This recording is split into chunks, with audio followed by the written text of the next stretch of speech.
நீங்கள் இப்போ தான் புதுசாக இன்வெஸ்ட்மெண்ட் பண்ணுறதுக்கு ஸ்டார்ட் பண்ண போகிறீங்கன்னா நிறைய பேர் மியூச்சுவல் ஃபண்டில் இன்வெஸ்ட்மெண்ட் பண்ணுங்கன்னு சொல்லுவாங்க. இன்னும் சில பேர் பார்த்தீங்கன்னா இண்டெக்ஸ் ஃபண்டில் இன்வெஸ்ட்மெண்ட் பண்ண சொல்லுவாங்க.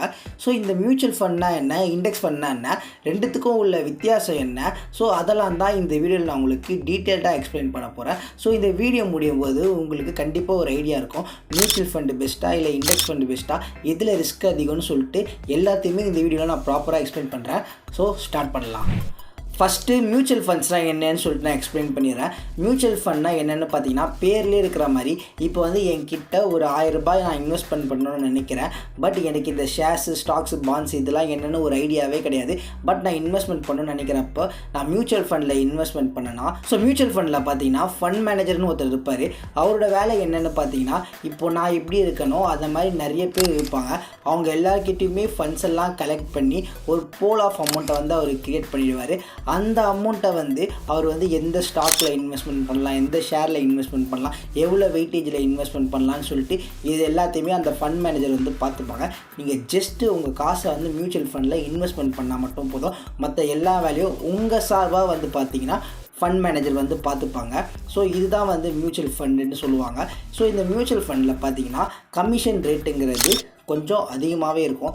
ஏன்னா இதில் வந்து ஃபண்ட் மேனேஜரோட ஒர்க்குங்கிறது பார்த்திங்கன்னா ரொம்பவே அதிகம். ஸோ அதனால் மியூச்சுவல் ஃபண்ட் பார்த்திங்கன்னா கமிஷன் ரேட் கொஞ்சம் அதிகமாகவே இருக்கும் well compare to index fund. Mutual ஃபண்டில் இன்வெஸ்ட்மெண்ட் பண்ணுறப்போ நிறைய பேருக்கு டவுட் என்னென்னா, இந்த ஃபண்ட் மேனேஜர்லாம் ட்ரஸ்டபுளாக இருப்பாங்களா, ஒருவேளை நம்ம காசை ஏமாற்றிட்டாங்கிற ஒரு கேள்வி வரும். பட் இந்த ஃபண்ட் மேனேஜர் எல்லாமே செபியில் ரிஜிஸ்டர் பண்ண ஃபண்ட் மேனேஜராக தான் இருப்பாங்க.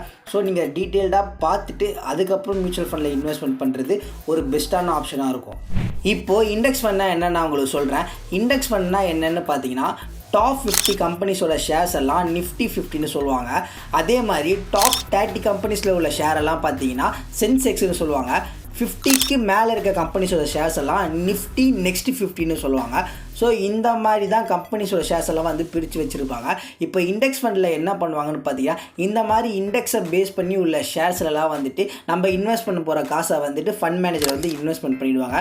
ஸோ இதுலேயும் ஃபண்ட் மேனேஜர் இருப்பாங்க. பட் இதில் பார்த்தீங்கன்னா ஃபண்ட் மேனேஜருக்கு வேலைங்கிறது ரொம்பவே கம்மியாக இருக்கும். ஜஸ்ட் அவர் என்ன பண்ணுவாரா, நம்ம கொடுக்குற காசை வந்துட்டு அவர் வந்து நிஃப்டி 50லையோ இல்லை சென்செக்ஸ்லையோ வந்துட்டு இன்வெஸ்ட்மெண்ட் பண்ணிவிடுவாங்க. இது வந்து ரொம்பவே easy well compare to mutual fund பார்க்குறப்போ. ஏன்னா மியூச்சுவல் ஃபண்டில் ஃபண்ட் மேனேஜருக்கு வேலைங்கிறது அதிகமாக இருக்கும். அதனால அவங்களோட கமிஷன் ரேட்டுமே அதிகமாக இருக்கும். பட் இண்டெக்ஸ் ஃபண்டை பொறுத்த வரைக்கும் ஃபண்ட் மேனேஜரோட கமிஷனுங்கிறது பார்த்திங்கன்னா ரொம்பவே கம்மியாக இருக்கும். 0.1 ஆர் 0.2% அந்த மாதிரி தான் இருக்கும். ஸோ உங்களுக்கு கமிஷன் ரேட்டை கம்மி பண்ணணும்னா நீங்கள் இண்டெக்ஸ் ஃபண்டில் இன்வெஸ்ட்மெண்ட் பண்ணுறது ஒரு பெட்டரான ஆப்ஷனாக இருக்கும். அதே மாதிரி இப்போ இண்டெக்ஸ் ஃபண்டை பொறுத்த வரைக்கும் பார்த்திங்கன்னா நிஃப்டி 50 நல்லா ப்ராஃபிட்டாக போச்சுன்னா உங்களுக்கு ப்ராஃபிட் வரும். இல்லை டவுனாக போய் லாஸ்ட்டில் போயிடுறதா உங்களுக்கு லாஸ் ஆகிடும். ஸோ நிஃப்டி 50 எப்படி பெர்ஃபார்ம் பண்ணுதோ அதை பேஸ் பண்ணி தான் உங்களோட ப்ராஃபிட் லாஸும் வந்துட்டு இருக்கும் இண்டெக்ஸ் ஃபண்டை பொறுத்த வரைக்கும். ஸோ இப்போ இண்டெக்ஸ் ஃபண்டில் ரிஸ்க் அதிகமாக, மியூச்சுவல் ஃபண்டில் ரிஸ்க் அதிகமானு கேட்டிங்கன்னா ரெண்டுத்துலேயுமே ரிஸ்க்குங்கிறது பார்த்திங்கன்னா இருக்க தான் செய்யும். பொதுவாகவே இன்வெஸ்ட்மெண்ட்னாலே ஒரு ரிஸ்க் ஃபேக்டர் இருக்க தான் செய்யும். ஸோ நீங்கள் வந்துட்டு உங்களோட நீட்ஸ் என்ன, உங்களோட தேவையை பொறுத்து வந்துட்டு நீங்கள் மியூச்சுவல் ஃபண்டில் இன்வெஸ்ட்மெண்ட் பண்ணலாமா இல்லை இண்டெக்ஸ் ஃபண்டில் இன்வெஸ்ட்மெண்ட் பண்ணலாமான்னு சொல்லிட்டு ஒரு கால் நீங்கள் தான் எடுக்கணும்.